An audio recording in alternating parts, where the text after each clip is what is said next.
शुरुआत में हम एक बड़े साइलो नाम के बंकर को देखते हैं। इसमें 144 लेवल होते हैं जिन्हें फ्लोर कहा जाता है।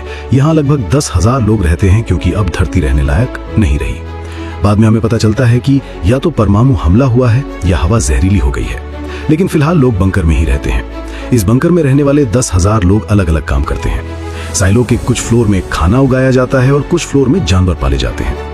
इनके पास डॉक्टर भी हैं, इंजीनियर भी हैं, मतलब ये एक पूरी दुनिया है जहां जिंदगी चलाने के लिए सब कुछ मौजूद है। यही है वो साइलो। सबसे नीचे की मंजिल पर एक बड़ा जनरेटर है जो पूरे साइलो में बिजली सप्लाई करता है और साइलो को रोशन रखता है। ये जनरेटर सोलर एनर्जी या फ्यूल से नहीं चलता, बल्कि ये स्टीम पावर यानी भाप की ताकत से चलता है। अब ये भाप कहां से आती है ये हम धीरे धीरे जानेंगे। साइलो में रहने वाले हर इंसान का अपना परिवार है, अपना घर है और नौकरी भी है। ये साइलो जितना गहरा है, यहाँ कोई लिफ्ट नहीं है, इसलिए सबको सीढ़ियों की मदद से ऊपर नीचे जाना पड़ता है। साइलो में रहने वाले ज्यादातर लोग मानव इतिहास के बारे में ज्यादा कुछ नहीं जानते। इससे ये अंदाजा लगाया जा सकता है कि वे ये भी नहीं जानते कि रात को आसमान में क्या होता है। जो उन्हें चकित करता है वे उसे कंस्टलेशन कहते हैं। सबको सिर्फ इतना पता है कि साइलो उनका दुनिया है और उन्हें यहाँ जीना होगा। दुनिया का क्या हुआ या पहले दुनिया कैसी थी, इसके बारे में उन्हें कोई जानकारी नहीं है। इतने लोगों को कंट्रोल करने के लिए यहाँ एक सिस्टम है, एक कमांड की चेन है। साइलो में अलग अलग विभाग हैं, मतलब IT, इंजीनियरिंग, मेडिकल, खाना वगैरह। जैसे हमारी दुनिया में मेयर होता है, यहाँ भी एक मेयर होता है, और मेयर के अलावा यहाँ शरीफ भी होता है जो हालात को कंट्रोल करता है। इसके अलावा शरीफ के साथ डिप्टी भी होते हैं जो अपने अपने फ्लोर की निगरानी करते हैं। लोगों पर नजर रखी जाती है, लेकिन यहाँ के सब लोगों को कंट्रोल करने के लिए एक फोर्स है जिसे जुडिशियल कहा जाता है। सीधे शब्दों में ये साइलो की फौज है जो सिर्फ मुश्किल हालात में सामने आती है। साइलो में पैसों का कुछ कॉन्सेप्ट है और कुछ नियम भी। एक नियम यह है कि जो चीज पुरानी दुनिया की हो, यानी जो बहुत पहले के लोग बनाए थे, उसे अपने साथ नहीं रखा जा सकता। इस खंडर को बचाने के लिए कड़ी सजा मिलती है। दूसरा नियम यह है कि अगर कोई कहता है कि वो बाहर जाएगा तो उसे मौत की सजा दी जाती है। उसे एक सूट पहनाकर बाहर भेज दिया जाता है जहाँ की जहरीली हवा उसे मार डालेगी। साइलो के ऊपर वाले तले की कैफेटेरिया में एक बड़ी स्क्रीन है जहाँ से बाहर की दुनिया दिखाई देती है, एक बर्बाद, सूखी, वीरान दुनिया। यहाँ कोई भी चाहे तो बच्चा पैदा नहीं कर सकता। इसके लिए जुडिशियल यानी कि जो यहाँ की सरकार है उनसे अनुमति लेनी पड़ती है। तो उम्मीद है कि साइलो के बारे में अब तक तुम्हें काफी कुछ पता चल गया होगा। बाकी जानकारी हम कहानी में धीरे धीरे जानेंगे। आज का दिन साइलो के बाकी दिनों की तरह ही सामान्य था। हम आगे बढ़ते हैं। फॉल्स्टन को देखता हूँ। सुबह हो चुकी है। फॉल्स्टन खुद को तैयार करता है। वो अपने कमरे में एक आईने के सामने एक फूलदान रखता है। फिर वो एयर वैन का बेल्ट कसता है। शुरुआत में सब कुछ सामान्य लगता है, पर ये छोटी छोटी बातें बहुत अहम होती हैं। वैसे भी फॉल्स्टन काफी वक्त से सेलर शेरिफ है। वो अपनी ड्यूटी बढ़िया तरीके से निभाता है। सब उसकी इज्जत करते हैं, उसकी बातें सुनते हैं। तैयार होने के बाद वो कैफेटेरिया की तरफ जाने लगता है जहां हम साइलो का बेसिक डिजाइन देख पाते हैं। हर फ्लोर पर कुछ न कुछ होता है। फॉल्स्टन को देखकर आज सैम उलझन में था, जैसे उसके दिमाग में बहुत सारे सवाल घूम रहे हों। वो कैफेटेरिया की उस स्क्रीन के सामने खड़ा था जहां से बाहर की दुनिया दिख रही थी। वो बस बाहर देखता रहा। नाश्ता करने के बाद वो अपने ऑफिस पहुंचा जो साइलो पुलिस स्टेशन था। यहाँ हम डिप्टी सैम मार्श से मिलते हैं। सैम एक बढ़िया डिप्टी है और हेल्स्टन का अच्छा दोस्त भी। ऑफिस पहुंचते ही हेल्स्टन अपना बैच खोल देता है और उसे एक नोट पर रख देता है। फिर वो सेल नंबर 3 में खुद को बंद कर लेता है। ये सेल असल में उन लोगों के लिए बनाया गया है जिन्हें फांसी दी जाएगी, मतलब जिन्हें सेल से बाहर निकाल दिया जाएगा। इस सेल से बाहर का नजारा दिखता है। जब सैम देखता है कि हॉल्स्टन ने खुद को कैद कर लिया है तो वो पूछता है, तुम ये क्या कर रहे हो? हॉल्स्टन कहता है, मुझे उसकी बात सुननी चाहिए थी। सैम उससे विनती करता है, अपने दिमाग में जो भी आ रहा है मत कहो। असल में अगर कोई कहता है आई गन आउटसाइड, तो नियम के मुताबिक उसने अपनी मौत का फैसला ले लिया होता है। और शरीफ हॉल्स्टन को बताता है कि वो बाहर जाएगा। ये सुनकर सैम को बहुत बुरा लगता है। यहाँ हॉल्स्टन के साथ क्या हो गया? वो बाहर क्यों मरने के लिए जाना चाहता है? ये सब वो अपने दोस्त सैम को बताने लगता है। फिर हम 3 साल पहले की फ्लैशबैक देखते हैं जहां हम हॉल्स्टन और उसकी पत्नी एलिसन को देखते हैं। एलिसन आईडी डिपार्टमेंट में काम करती थी। यहाँ साइलो में आईडी तो है, लेकिन यहाँ के कंप्यूटर इतने एडवांस नहीं है, बस बेसिक काम ही हो पाता है।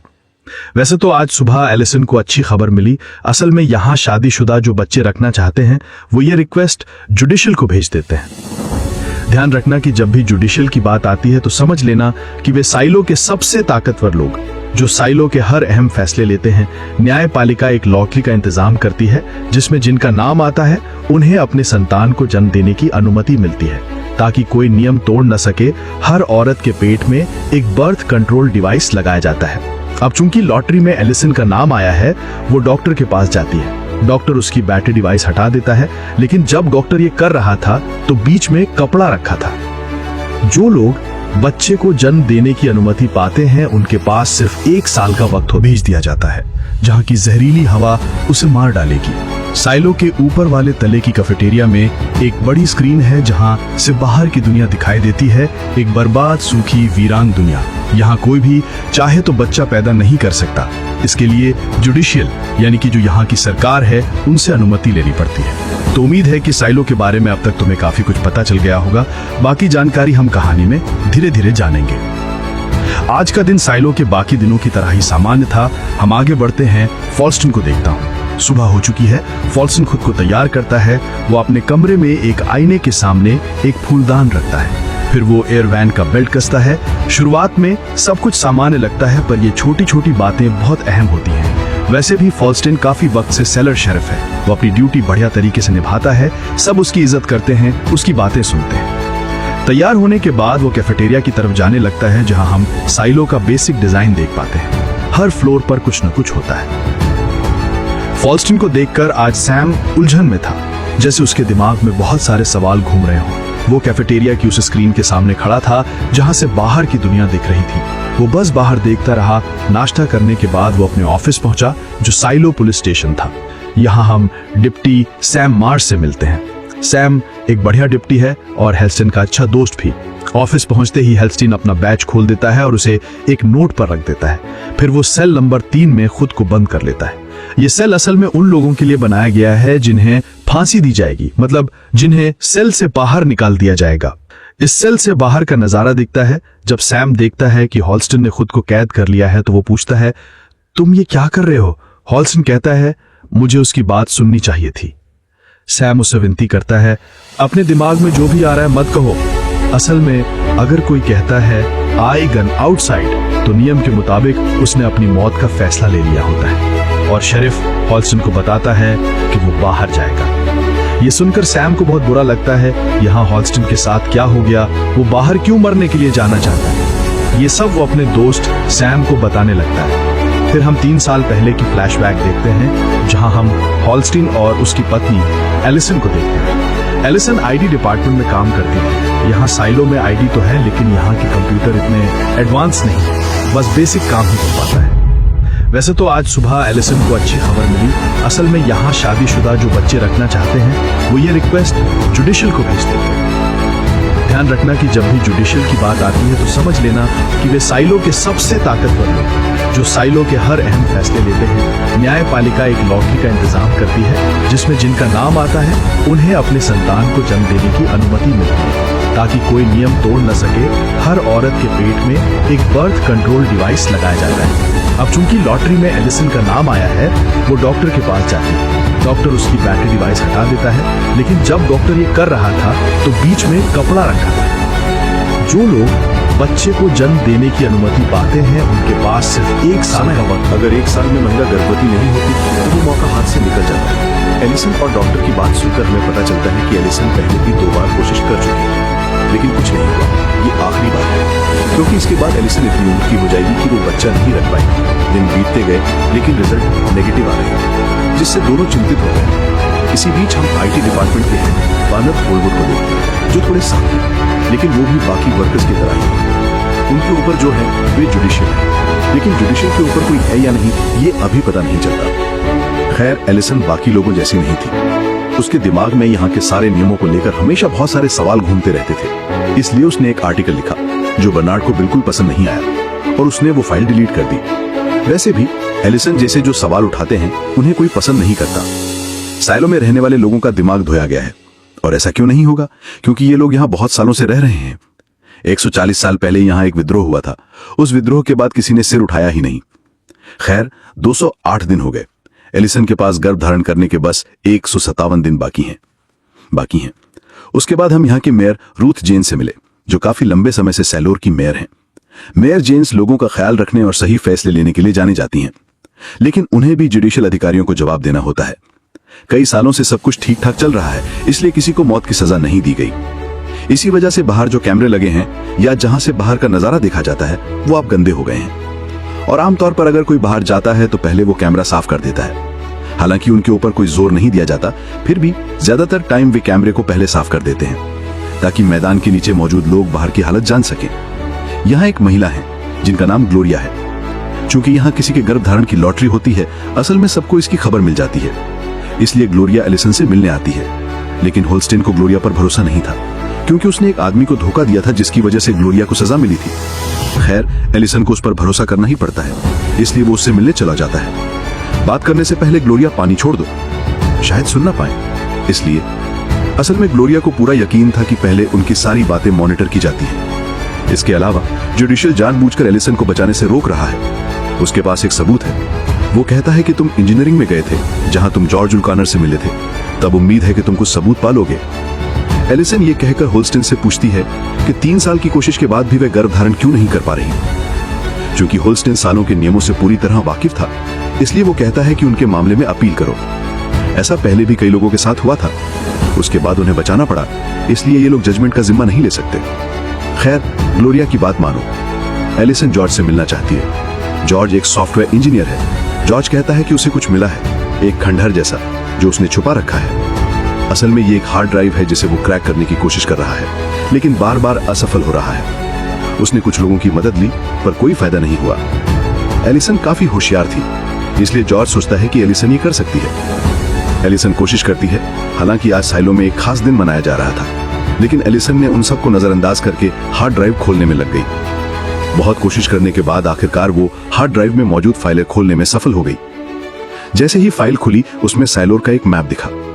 चूंकि साइलो में एडवांस्ड कंप्यूटर नहीं थे, इसलिए उनके लिए फाइल बहुत अलग थी। ये सब 3D इमेज थी। ये सब देखकर एलिसन डर गई, क्योंकि ये नियमों के खिलाफ था। ऐसी चीजें देखना या इनके ऊपर काम करना सीधे मौत के मुंह में जाने जैसा था। इसलिए उसने ये फाइल नष्ट करने की सलाह दी। ओपन छोड़कर वो वहां से उठकर चला जाता है। उसके जाने के बाद जॉर्ज देखता है कि हार्ड ड्राइव में हजारों फाइलें हैं, वहां कुछ भी हो सकता है। आज साइलो में जो खास दिन मनाया जा रहा है उसे फ्रीडम डे कहते हैं। मेयर रुथ की स्पीच से हमें पता चलता है कि लोगों ने साइलो बनाया, वो उनके फाउंडर हैं। खैर, हार्ड ड्राइव की फाइलें देखने के बाद एलिसन के सोचने का तरीका बहुत बदल जाता है। अब उसे शक होने लगता है कि उसके बच्चे का ना आना जुडिशियल लोगों की साजिश हो सकती है। बातें करते करते 1 साल पूरा हो जाता है और एलिसन का सपना बस सपना ही रह जाता है। लेकिन एक दिन एलिसन नीचे की मंजिल पर जॉर्ज से मिली। दोनों उस फाइल को देखने लगे जिसमें उन्हें एक ऐसा फुटेज मिला जिसे देखकर उनकी हिम्मत उड़ गई। वहां किसी को बाहर भेजने का वीडियो था, मतलब उसे मौत की सजा दी गई थी। अजीब बात यह थी कि उस वीडियो में बाहर की दुनिया हरी भरी, आसमान नीला और चारों तरफ पेड़ पौधे दिख रहे थे। यह देखकर एलिसन को यकीन हो गया कि उनसे बहुत कुछ छुपाया जा रहा है। इसके बाद वो कमरे में आई। होल्स्टन ने एलिसन में बदलाव देखा, लेकिन एलिसन ने अभी तक उसे कुछ नहीं बताया। अगले दिन वो काम पर नहीं गया, बल्कि घर पर ही रहा, क्योंकि उसे एक सबूत चाहिए था जो वो अपने पति को दिखा सके। जब होस्टन उससे मिलने उसके ऑफिस गया तो वो वहां नहीं था, इसलिए वो घर आया और देखा कि एलिसन टेंशन में थी। उसने कहा कि मुझे इस जगह पर बहुत पहले से शक था, लेकिन मैं कोई सबूत ढूंढना चाहता था, क्योंकि तुम ऐसी इंसान हो जो आसानी से किसी बात पर विश्वास नहीं करता। एलिसन कहती है कि जुडिशियल हमें बचा नहीं पाएगा। यह कहकर उसने अपने पेट की बर्थ कंट्रोल डिवाइस दिखाई, जिसे उसने खुद अपने पेट से काट कर निकाला था। मतलब अब जो डॉक्टर ने किया था वो सब नाटक था। होल्स्टेन अपनी पत्नी की हालत देखकर तुरंत डॉक्टर के पास भागा, लेकिन एलिसन कैफे की स्क्रीन के सामने जाकर चिल्लाने लगी और सबको समझाने की कोशिश करने लगी कि हमसे सच छुपाया जा रहा है। हमें लग रहा था कि हम यहाँ आजाद हैं, लेकिन ये सच नहीं था, ये सब दिखावा था। बाहर की दुनिया पूरी तरह से सुरक्षित है। इसी बीच होल्स्टेन डॉक्टर को लेकर वहां पहुंचा। होल्स्टेन उसे यहां से ले जाना चाहता था, लेकिन एलिसन मानने को तैयार नहीं हुई। आखिर में उसने कहा, आगे मैं बाहर बाहर जाऊंगी। गई है और ये साइलो में एक बड़ा अपराध माना जाता है, साथ ही इसे पाप भी समझा जाता है। अब उसे बाहर भेजना ही पड़ेगा। ये शब्द सुनते ही होल्स्टेन का दिल पूरी तरह टूट गया। अब वो अपनी पत्नी को बचा नहीं पाएगा, इसलिए डिप्टी उसे हिरासत में ले लेता है। सब हैरान थी कि एलिसन को क्या हुआ। अच्छा, अगर बाहर की दुनिया में रहने लायक है तो ठीक है, एलिसन बाहर जा रही है। एक छोटा ब्रेक लेकर फिर मुख्य वीडियो पर वापस आते हैं। फिलहाल दुनिया के सबसे लोकप्रिय और भरोसेमंद ऑनलाइन बुक मेकर प्लेटफॉर्म से आपको परिचित कराना चाहता हूं, जिसका ऑफिशियल पार्टनर है सीरिया और PSG। इस ऐप में तुम सारे लाइव मैच के रिजल्ट और लाइव मैच देख सकते हो, यहाँ तक कि तुम स्कोर का अनुमान भी लगा सकते हो। इस ऐप में क्रैश गेम से लेकर online short live match streaming और रियल टाइम गेमिंग सब है, जहाँ तुम आईफोन, लैपटॉप और यहाँ तक कि BMW जैसे इनाम भी जीत सकते हो। लेकिन सबसे पसंदीदा तो है चिकन रोड। ये गेम खेलकर सब बहुत मजा लेते हैं, तो अगर तुमने अभी तक इसे ट्राई नहीं किया है तो तुम बहुत कुछ मिस कर रहे हो। और सबसे अच्छी बात ये है कि नए यूजर्स मेरे प्रोमो कोड से साइन अप करें तो 26,000 रुपए तक का बोनस और फ्री स्पिन मिल सकता है। जो भी पैसा तुम चाहो विकास, रॉकेट, नगद बैंक और दूसरे आसान तरीकों से बहुत आराम से निकाल सकते हो। तो फिर देर किस बात की? रजिस्ट्रेशन के लिए पिन कमेंट में दिए लिंक पर क्लिक करो या फिर गूगल पर जाकर सर्च करो और रजिस्ट्रेशन के टाइम प्रोमो कोड यूज करके बोनस पाओ। ये सिर्फ एक विज्ञापन है। इस तरह के ऐप्स में आर्थिक नुकसान होने का खतरा होता है, इसलिए ऐसे ऐप से दूर रहो। मियर और सैम भी इस बारे में बात कर रहे थे कि हमें एलिसन को बचाने के लिए एक झूठी कहानी बनानी चाहिए, लेकिन यही बात है नामुमकिन, क्योंकि एलिसन ने ये बात बहुत लोगों के सामने बोल दी है। अब कुछ भी नहीं होगा। लेकिन होल्स्टेन जानना चाहता है, इसलिए उसने जांच शुरू कर दी। सबसे पहले उसने ग्लोरी को अरेस्ट कर लिया। उसके मदद से वे जॉर्ज बिल्केन को ढूंढ पाते हैं और उसे भी अरेस्ट कर लिया जाता है। जॉर्ज कहता है कि एलिसन सिर्फ एक बार उससे मिलने आया था। वहीं पुलिस को जॉर्ज के घर में वो हार्ड ड्राइव नहीं मिलती, मतलब एलिसन को बचाना नामुमकिन है। अब जिसे बाहर भेजा जाता है उसे एक खास सूट पहनाया जाता है ताकि बाहर की जहरीली हवा उसे अचानक मार न डाले। आखिरी बार होल्स्टेन उसके साथ मिलते हैं। एलिसन उससे कहती है, मैं जानती हूँ तुम मुझसे नाराज हो। अगर मैं तुम्हारी जगह होती तो मैं भी ऐसा महसूस करती, लेकिन यकीन करो हमसे छुपाया जा रहा है। जब मैं बाहर जाऊंगी और बाहर सब कुछ ठीक ठाक होगा, मतलब पेड़ पौधे, जानवर, हरा भरा माहौल होगा, तब मैं कैमरे को साफ कर दूंगी ताकि तुम समझ सको कि साइलो में हमसे झूठ कहा जा रहा है। और अगर मैं कैमरा साफ नहीं करती तो बाहर की दुनिया वैसे ही दिखती है जैसे अंदर से दिखती है। अगले दिन एलिसन को बाहर भेजने की तैयारी की गई और होल्स्टेन उसका स्टिकर निकाल देता है। उसे सजा सुनाई जाती है। उस वक्त होल्स्टेन बहुत रोया करता था क्योंकि वो अपनी जिंदगी की सबसे पसंदीदा चीज खो रहा था। एलिसन ने आखिरी शब्द कहे कि वो अपने पति से बहुत प्यार करती है। साइलो के कई लोग ये नजारा देखने के लिए कैफे में इकट्ठा होने लगे। एलिसन खुशी खुशी बाहर जाने लगी। एलिसन 2 एग्जिट दरवाजे पार करके गई, इसलिए हम अंदर से बाहर की दुनिया नहीं देख पाए। बाहर की दुनिया कैसी थी या एलिसन ने क्या देखा ये नहीं पता, लेकिन उसके चेहरे पर खुशी थी। और मजेदार बात यह है कि वो कैमरे के पास आकर कैमरे को साफ कर देती है। आगे बात कही गई है, तो फिर देर किस बात की? रजिस्ट्रेशन के लिए पिन कमेंट में दिए लिंक पर क्लिक करो या फिर गूगल पर जाकर सर्च करो और रजिस्ट्रेशन के टाइम प्रोमो कोड यूज करके बोनस पाओ। ये सिर्फ एक विज्ञापन है। इस तरह के ऐप्स में आर्थिक नुकसान होने का खतरा होता है, इसलिए ऐसे ऐप से दूर रहो। एलिसन 2 एग्जिट दरवाजे पार करके गई, इसलिए हम अंदर से बाहर की दुनिया नहीं देख पाए। बाहर की दुनिया कैसी थी या एलिसन ने क्या देखा ये नहीं पता, लेकिन उसके चेहरे पर खुशी थी। और मजेदार बात यह है कि वो कैमरे के पास आकर कैमरे को साफ कर देती है। जैसे उसने कहा था कि जब बाहर की दुनिया ठीक हो जाएगी तो वो साफ साफ सब बताएगा। इसके बाद वो आगे बढ़ने लगा, लेकिन अचानक वो गिर पड़ा। कैफेटेरिया में सब लोग होल्स्टेन के साथ वो नजारा देख रहे थे। इसी तरह एलिसन की मौत हो गई। सच क्या है अब कोई नहीं जानता। अब ये सब कुछ हुए 2 साल हो गए हैं। होल्स्टेन आज भी शराफत से काम कर रहा है। वो अपना काम दिल और जान से करता है, लेकिन वो अपनी पत्नी को बहुत याद करता है। एक दिन डिप्टी सैम होल्स्टेन के पास एक केस लेके आता है। वो कहता है कि इंजीनियर जॉर्ज बिल्केन की मौत हो गई है, लेकिन एक महिला कह रही है कि यह हत्या है। शेरिफ होल्स्टेन लाश देखने के लिए नीचे के लेवल पर जाता है, लेकिन वो महिला वहां नहीं थी, इसलिए सैम और शेरिफ उससे मिलने इंजीनियरिंग सेक्शन चले जाते हैं और वहां हम मुख्य किरदार जूलियट निकल्स को देखते हैं, जिसे हम जूलिया कहेंगे। जूलिया 13 साल की उम्र में इंजीनियरिंग में आई थी। खैर अभी हालात ऐसे हैं कि जब होल्स्टेन ने सैम को सब कुछ बता दिया तो एलिसन की तरह उसे भी एक सूट पहनाया गया। मेयर रॉड उसकी सजा सुनाते हैं।